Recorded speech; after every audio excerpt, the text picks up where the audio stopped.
As Renato watched Lupino vanish on the horizon, he could feel nausea a bit. But how could he have handed the core off to Lupino? That was a recipe for disaster.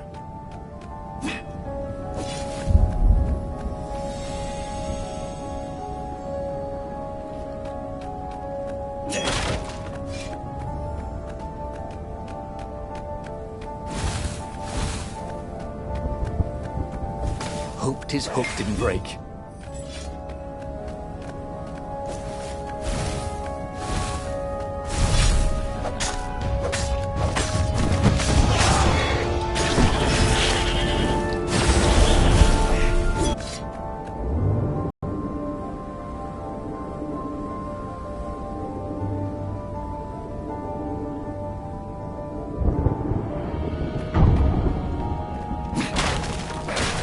Renato felt a little better.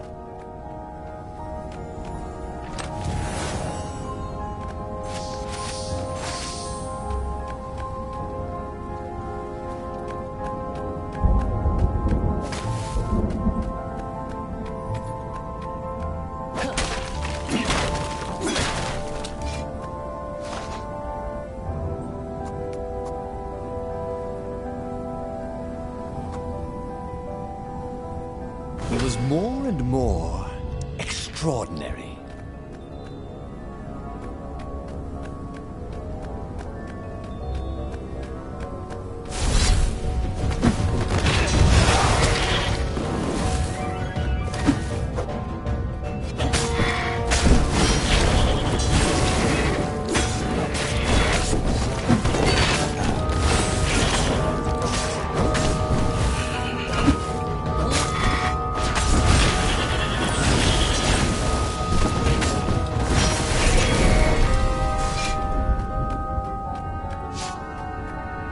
Renato felt worse. All his joints were aching now. He'd been through beatings that felt better than this. So the core had a kind of poison that could harm you without even touching you. That's new. Well, it had power. The rebellion needed something with power. And how was this any worse than a sword wound? Well, a death by sword was sudden and fair. This was just squalid. A piecemeal death, like old age.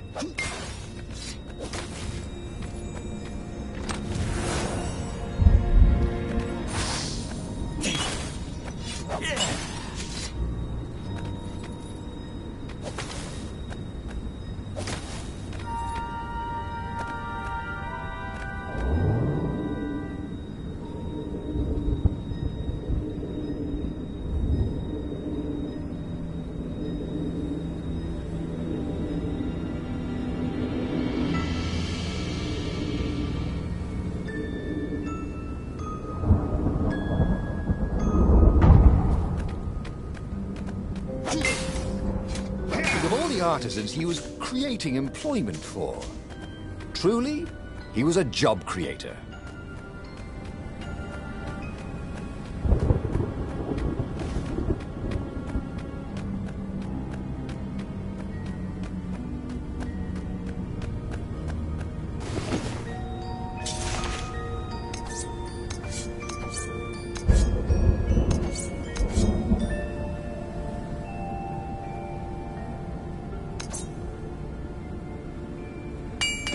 Sword from the south was terrific for barbecuing sausages and ravens.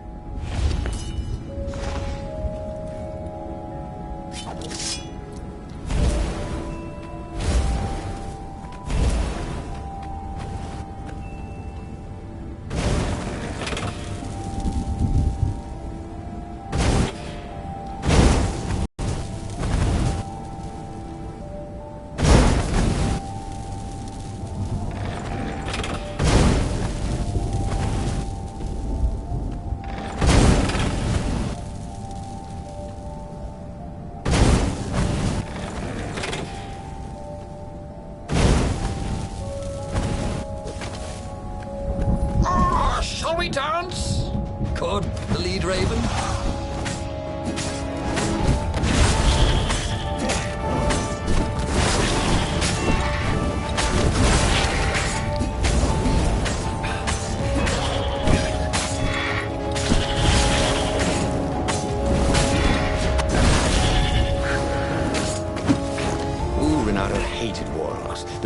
stayed back and lobbed pain and death from a distance. Cowards. Really dangerous, effective cowards.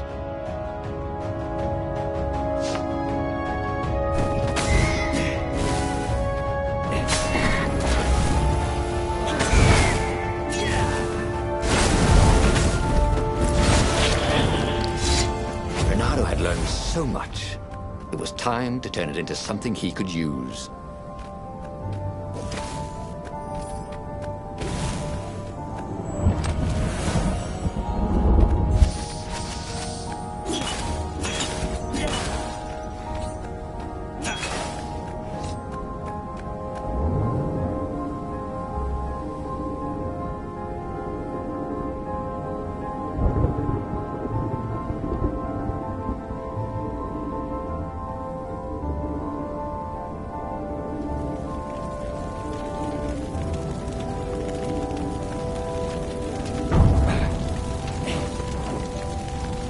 It was good to practice your moves, thought Bernardo.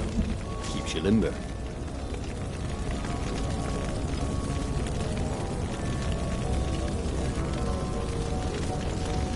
The observatory was a burning hulk.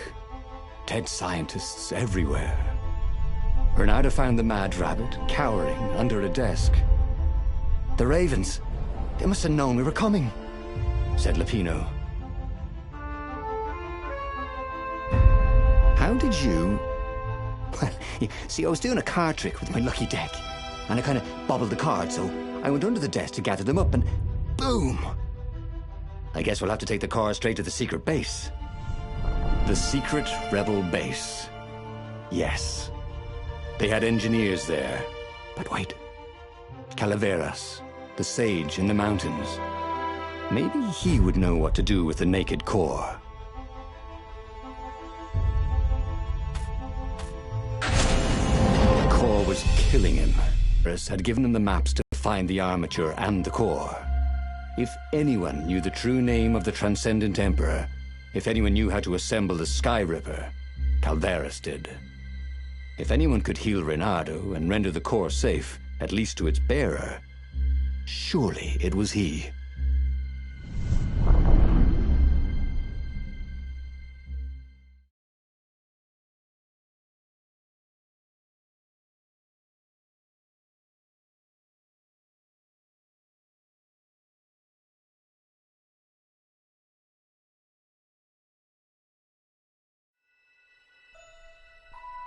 The base of the mountain was the only safe place for a landing. He would have to continue on foot, muscles aching. Calaveras was a scholar, not a doctor. Could he really save Reynardo from the poison radiating from the lost god's eye he was so recklessly carrying?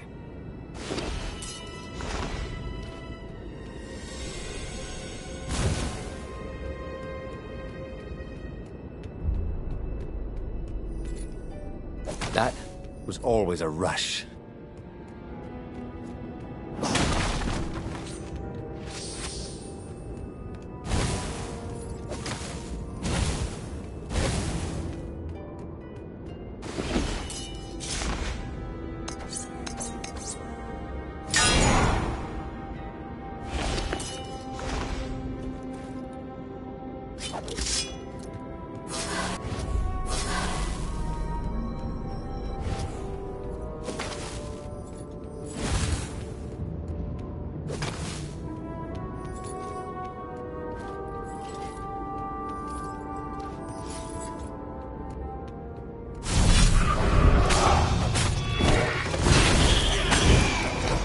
Sometimes, Reynardo really hated inanimate objects.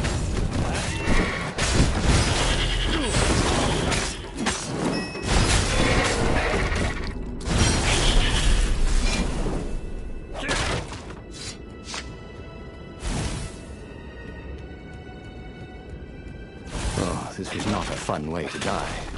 Even if he survived. No one would write ballads about the fox whose knees ached forever, would they? Not unless he paid for it. And he hated paying for publicity.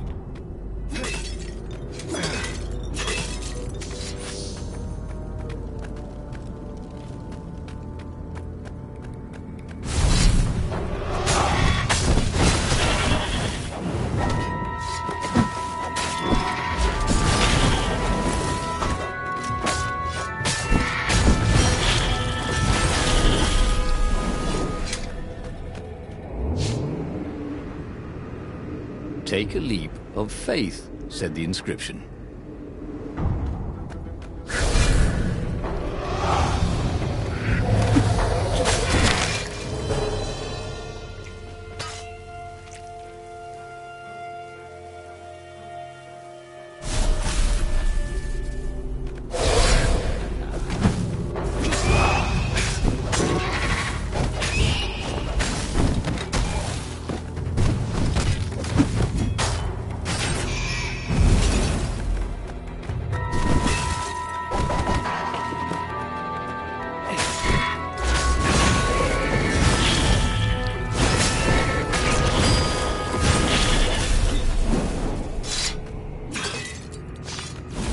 It was chilling walking through the living mountains. There was always noise up ahead. Insects, birds, the croak and flutter of ravens arranging ambushes. But close by, there was only the breeze and the trickle of melting snow, as if every living thing was holding its breath for his poisonous burden to move on.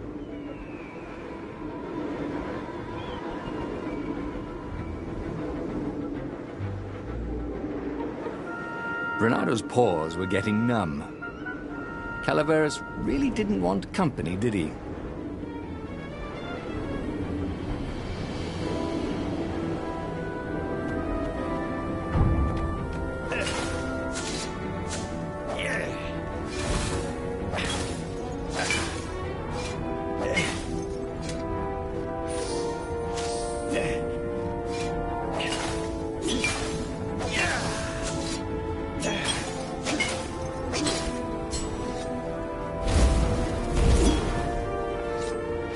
Bernardo could feel his wounds closing.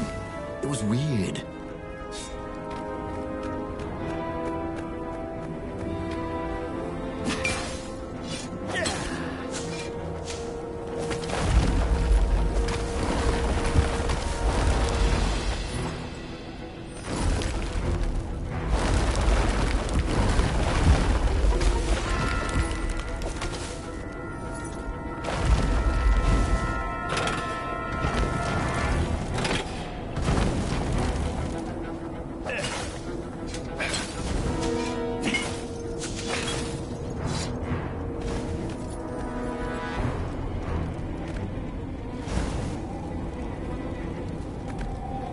Huh? A lever? That was new. Most people still use doorknobs.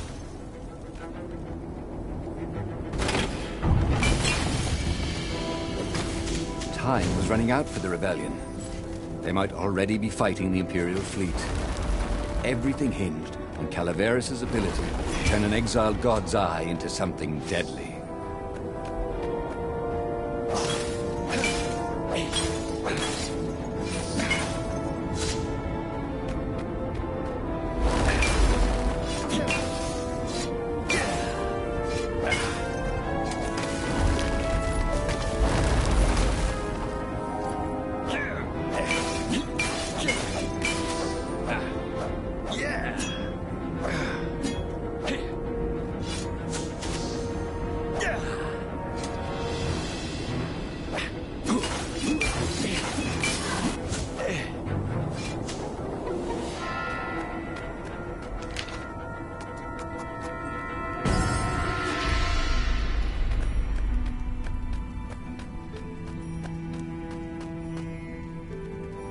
The core! Splendid! Croaked Calaveras. Where's the armature? Right, I was kind of hoping you wouldn't need it. No, I don't. It's just a professional interest. We've got much better prismatics than the old TE ever did. So Calaveras was an arcane engineer. He fussed at the core all day. He wrapped it with silver chains, and in front of it, he placed a huge, round ruby, so that it looked like a monstrous, floating eye. Ah, so, what is it? Yeah, I call it the oculum. It's my very first death ray. And it won't poison me? Oh, no, it's completely safe now. Anything I should watch out for? Yeah, try to avoid pointing at any mirrors. As he loaded the oculum onto the Farfarer, Bernardo was a little concerned about Calaveras. People who were utterly sure of themselves, he had found, were either experts or horribly wrong. Or both. But Reynardo only needed to fire the oculum once. He only needed to destroy one ship. The Emperor's ship. And the war was over. Reynardo plunged into the Imperial fleet. He felt the oculum humming. He no longer felt sick. This was going to be fun. Or at least, it was going to be over.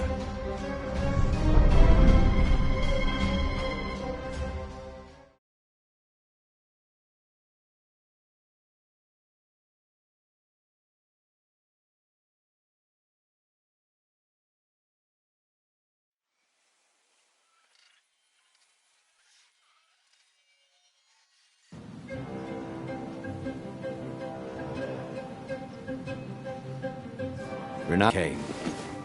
He could sense its arcane energies, yearning to escape the sage's wrappings. But it wasn't eating him alive. So that was a plus. He felt good about himself. He'd saved a friend, he'd helped the rebels, he'd relied on himself, but he'd listened to others. He felt like the right sort of hero. Wise, yet decisive. Calaveras had been so sure it would work. Maybe he could fire it just a few times. No harm in that, right? But only when he absolutely needed to.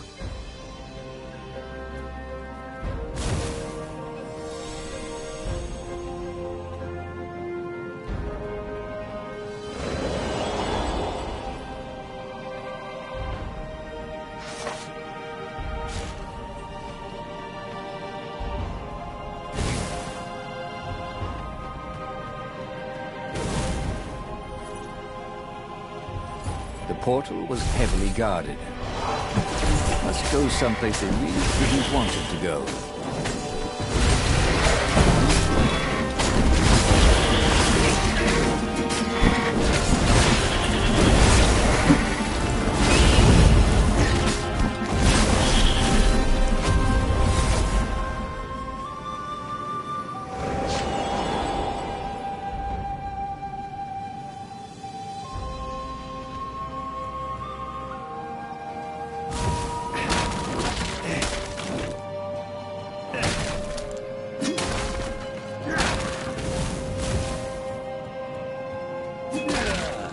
It was definitely easier to fight inanimate objects.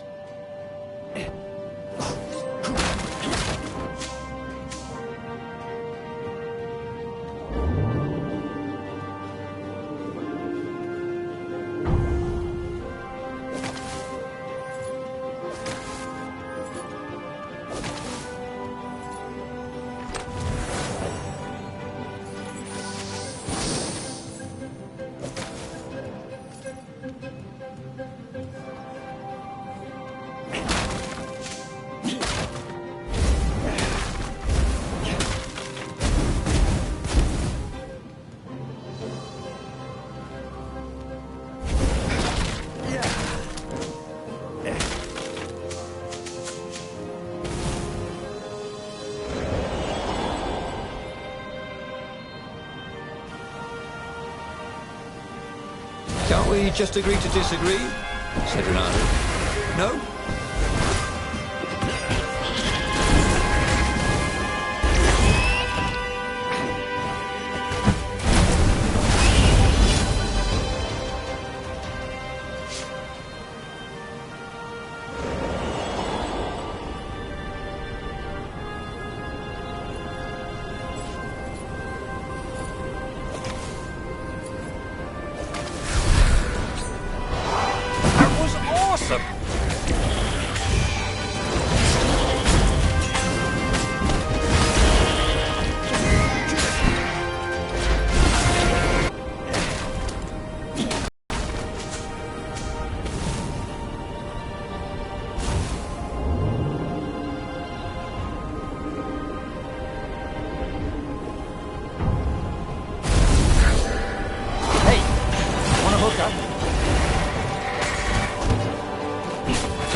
Bernardo's arm was getting tired. The core was no longer eating at him, but he still felt weak.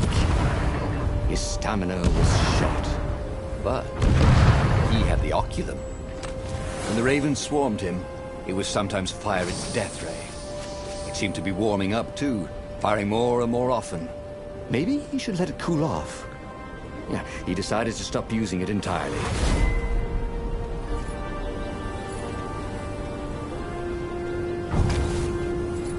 Bernardo wondered idly if people who had built these poles had really, really long tentacles.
What did you do if one of these platforms stalled?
Odd.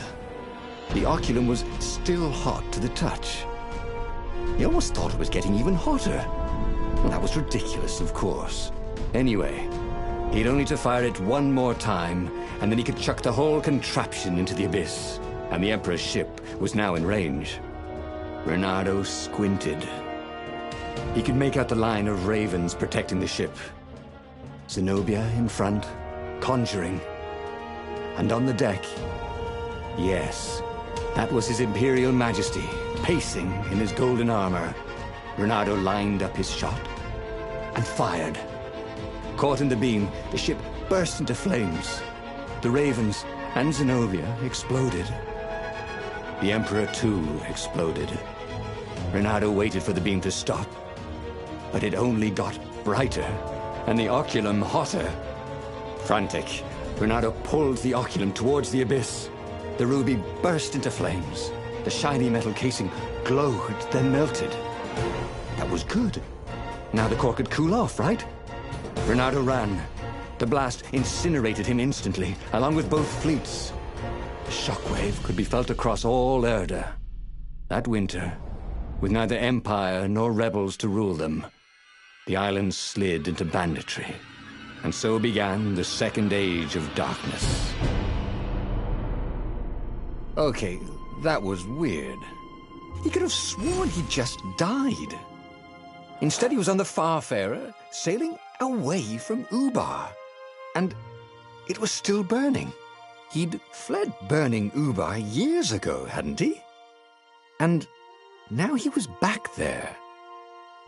Had all those years fighting the Empire been nothing but a vision into the future? A useful vision if it was true. He'd learned something. The core was powerful, but dangerous if used improperly.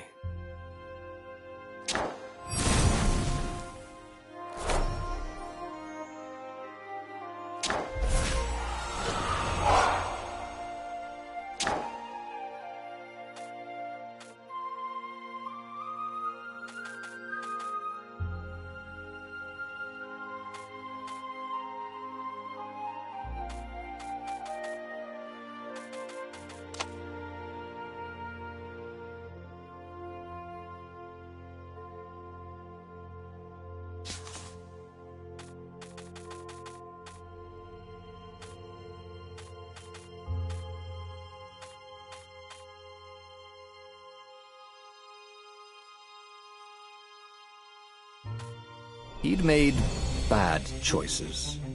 But now, when the real battle came, he wouldn't make those choices. He wouldn't make the same mistake twice.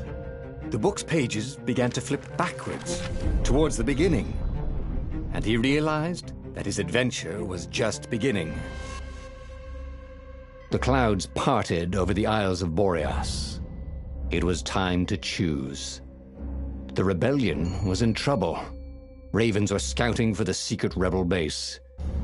They needed a game changer. Pieces of the Sky Ripper had surfaced. Renata knew that using it could go catastrophically wrong, but he was sure he could figure out how to use it safely. Also, a temple had risen out of empty desert. The Emperor had brought the Sky Ripper pieces up out of ancient burial by his obscene rituals. Could this be where the Iblis stone was hidden? Someone better get it before he does, thought Renato. On the other hand, his old friend Lapino needed rescuing. Lapino was no game changer, but could Renato really leave an old friend to the Ravens?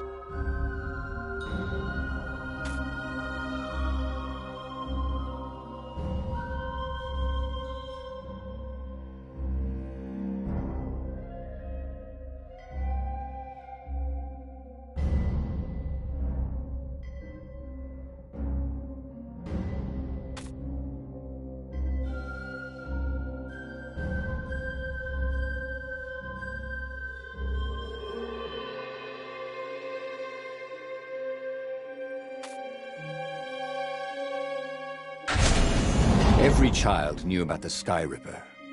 The Transcendent Emperor had buried its pieces deep. And then, this Emperor's horrific sacrifices had brought it back to the surface. Renato wasn't exactly sure how to use the legendary weapon. But surely, there must be some way to do it without provoking another catastrophe. Had he, somehow, summoned the long-lost components of the legendary weapon out of the deep places of the Earth? It was more than Renato could fathom. But if he could find a legendary weapon, he would use it.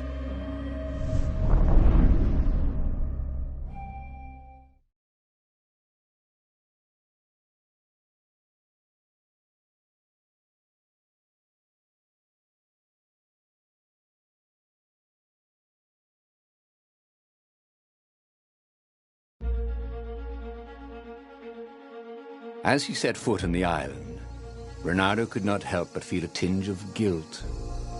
He'd left Lapino behind. He hoped the Mad Rabbit had somehow escaped the Ravens. He hoped they hadn't eaten him. If they had, he hoped they hadn't eaten him alive. Why had he chosen the Sky Ripper? Renato never made plans that required constant vigilance. He was a hero. He didn't think too much. He just went with his gut and hoped it all worked out. The Sky Ripper was a long shot. He'd have to devote himself to it. No side journeys, no rescuing old friends. That was against his nature. Could he stick with it?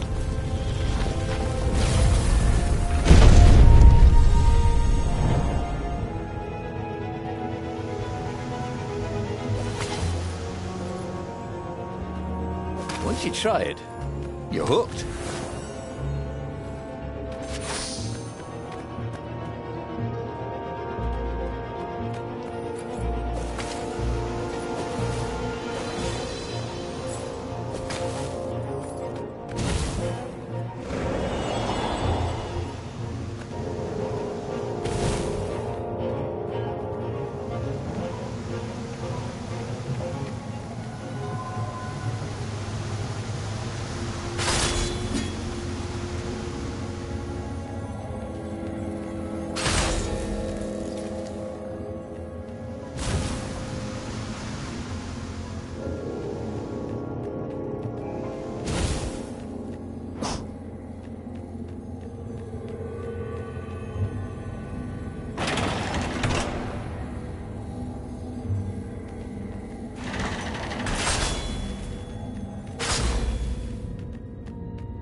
The people who had built this castle, did they even know what monstrous weapon lay hidden within their walls? The Sky Ripper could destroy anything it touched, or so the legend said. As the Transcendent Emperor had fought the lost gods, thousands and thousands had died. But Renato had been through wars. The only merciful war was a short one. This was way better than being able to shrink down to the size of an ant. What was that all about, anyway?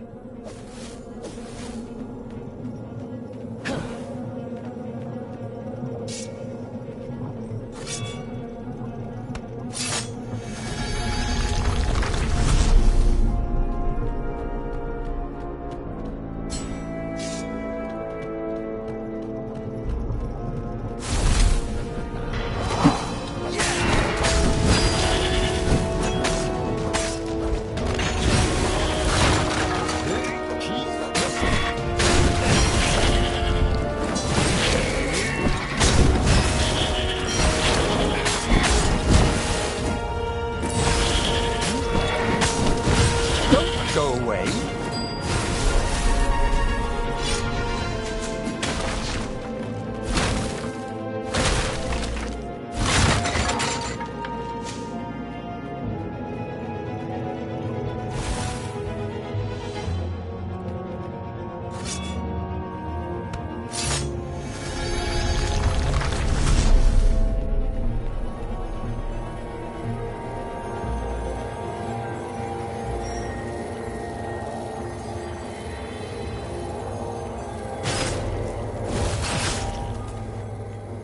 Anyone ever tell you have a lovely eye?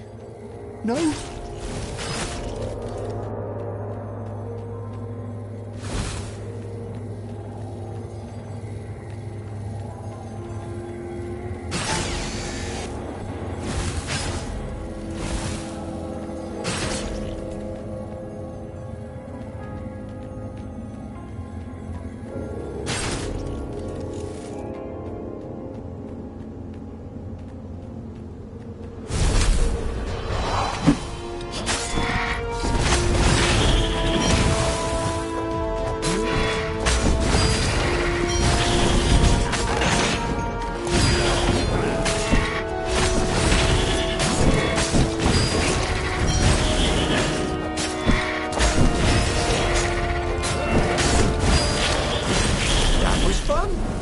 Let's do this again sometime.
It wasn't his fault. They looked so breakable.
Oh, sweet!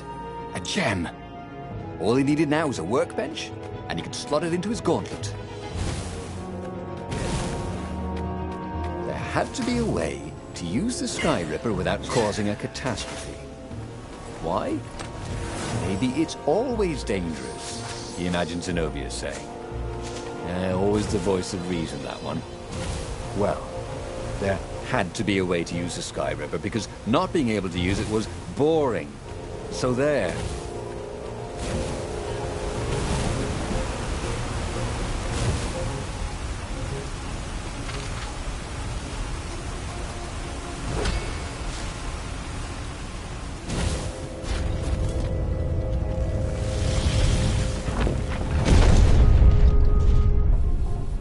There it was. Sky Ripper's armature. The stuff that dreams are made of.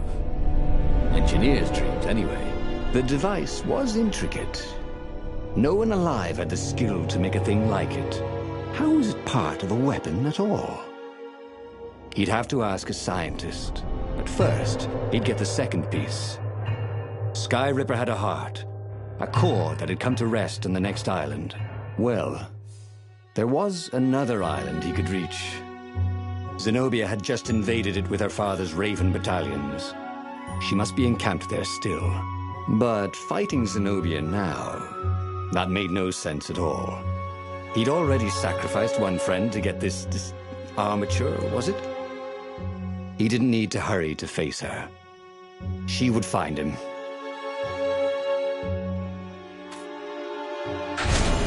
It was a no-brainer. He'd sacrificed his old friend Lapino to get the armature. And the armature was useless by itself, only a series of coils and wheels. War demanded sacrifices, and he would make more before the end. He would have to choose the greatest good, no matter how much it cost him. Zenobia. Well, he would see her sooner or later, across a battlefield or a sword's point before all this was over. He was sure of that. The power was in the core. Obviously, he had to get the core.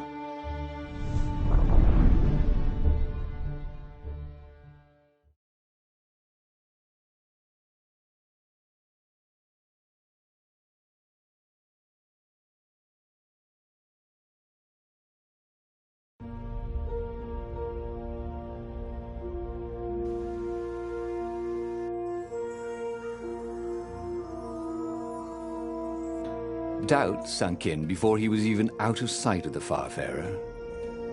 Why had he chosen the Sky Ripper? It was the sort of path he'd always avoided. The path of responsibility, of seriousness. Had he grown up? He didn't feel grown up.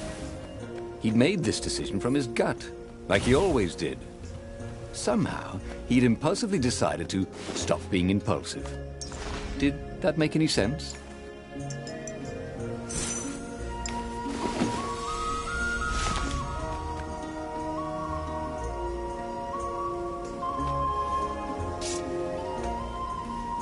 Sharp? Check. Pointy? Check. Flexible? Check. What else do you need in a sword?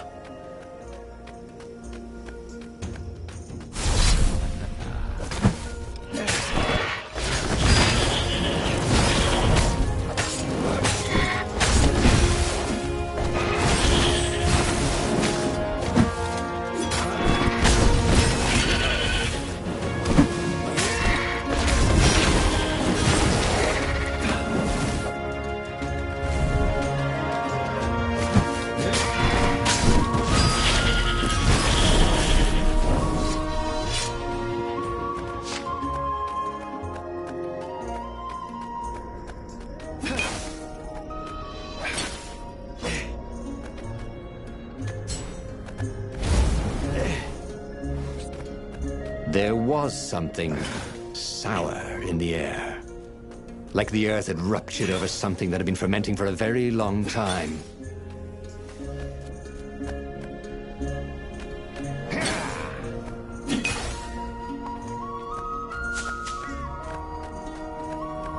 You almost never saw wild gogglers together like this. The toads had to train them not to peck each other to death. So these had to be imperial gogglers. That meant ravens were up ahead.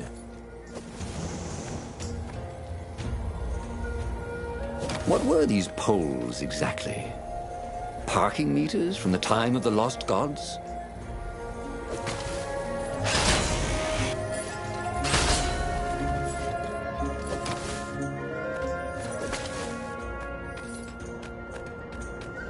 There were fewer and fewer trees.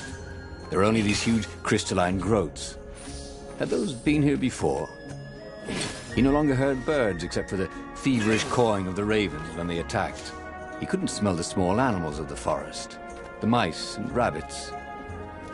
Where had they gone? And he was getting hungry too. This was an unhealthy place to be.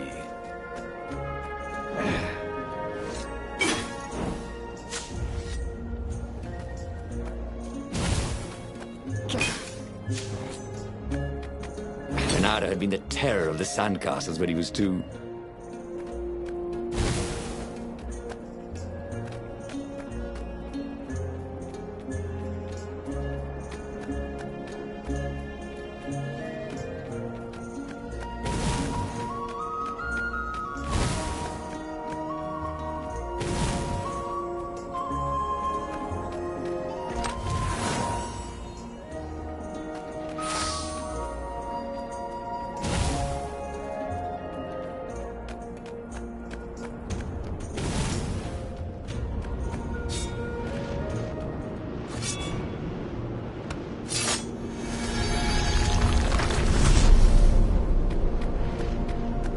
Of course there was a puzzle.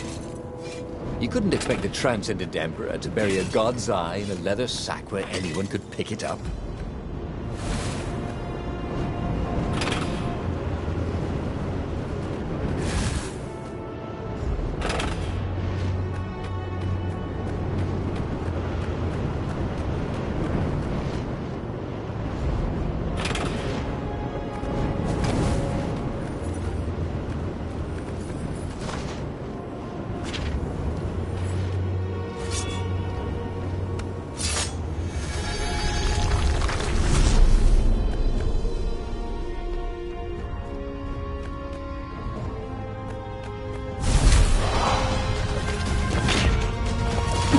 So close to you.